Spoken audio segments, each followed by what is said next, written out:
Welcome to this GamblingSites.org sports betting how-to video. I'm Drew Goldfarb, and today we'll be breaking down practicing good bankroll management. Whether you're betting on football, baseball, basketball, hockey, or anything else, make sure to check out GamblingSites.org for all of your sports betting needs. Whether you're a beginner or an expert, having good bankroll management is essential. There are three things you need to make a sports bet. First, you need a pick to bet on. Second, you need somewhere to place that bet. And third, you need money. If you've blown through all of your money due to poor bankroll management, what good are the other two? Everyone goes on winning streaks and losing streaks, and managing your bankroll well helps ensure that one losing streak doesn't end your sports betting days entirely. So how do you start managing your money? Well, first, we recommend that you choose a starting balance. Separating your gambling money from the money that you spend on groceries or your home helps ensure that you take the emotion out of betting. Basically, you never want to find yourself in a situation where you have to win a bet or risk not being able to afford to make your car payment for the month. By giving yourself a separate bankroll for no purpose other than for sports betting, it should accomplish that for you. If you're a beginner, that might mean something between $100 and $300. If you're more advanced or a more serious sports bettor, that number might be up to $1,000. This isn't the amount you're going to drop on a single bet or even a weekend of betting. The idea is that this amount is all of the money you'll need to contribute to sports betting, at least for a decent amount of time. You can keep this amount in a separate bank account or in a PayPal balance. If you're betting in brick and mortar sports books, cash is an option, but that can be a little more dangerous, especially when you're keeping higher amounts. Now that you've determined your bankroll size, how much should you be betting?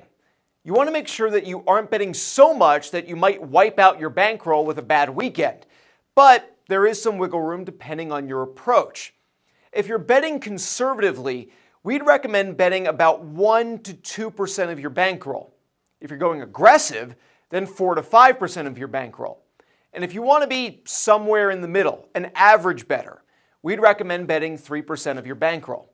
If your bankroll is $500, this means a conservative approach would wager roughly $10 per bet. An average approach would go with about $15 a bet. And an aggressive bettor might risk somewhere between $20 and $25 per bet. This doesn't mean betting that exact amount on every wager you place. It should instead serve as your upper limit on a single wager. And you can always bet less if you're less confident in the pick or if a bet offers less potential value. But what happens as your bankroll increases or decreases in size?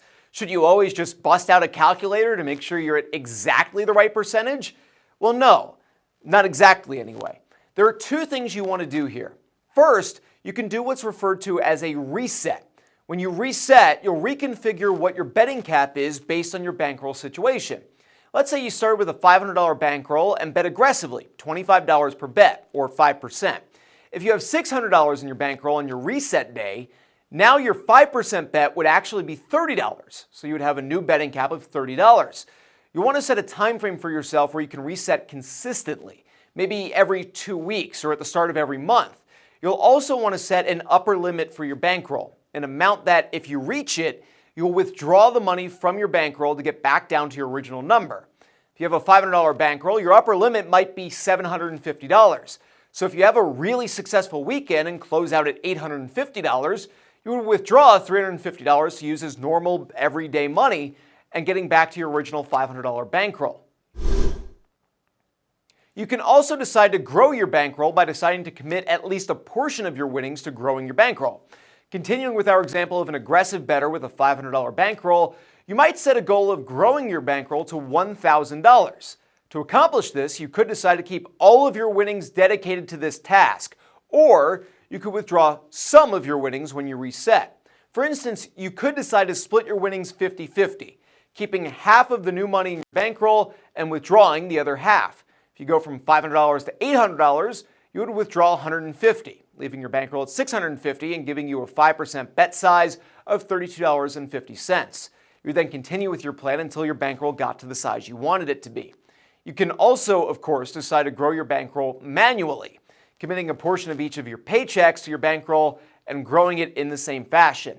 Just make sure you stick with your plan.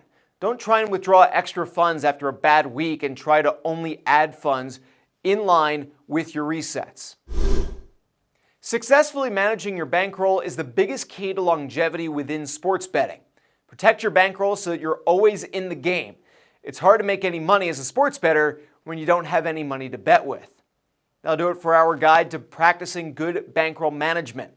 Be sure to like, share, and subscribe, and keep checking out gamblingsites.org for more picks, tips, and of course how-to guides like this one. I'm Drew Goldfarb. Thanks so much for watching. See you next time.